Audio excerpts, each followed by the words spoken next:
What's the difference between classical biology and quantum biology? Let's start with the biology most of us learn in school. Genetics explains how traits are inherited. Physiology explains how your heart pumps blood. Neuroscience explains how electrical and chemical signals move through your brain.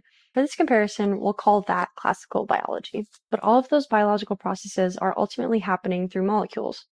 Your heart contracts because molecules interact. Enzymes work because molecules bind and chemical bonds change. So underneath biology is chemistry, and underneath chemistry is physics. So here's where things get interesting. In our everyday world, if you roll a ball over a hill but it doesn't have enough energy to get over it, it'll just roll back down. But tiny particles like electrons don't always behave like everyday objects. Quantum mechanics says that, under certain conditions, an electron may be able to pass through an energy barrier even if it doesn't have enough energy to cross it, according to classical physics. So that whole idea is a very high-level description of quantum tunneling, and this isn't just theoretical. Researchers have found evidence that tunneling contributes to some reactions involving enzymes and the movement of electrons through biological molecules, and scientists are investigating other quantum effects in biology as well. Experiments have detected quantum behavior during energy transfer in photosynthesis.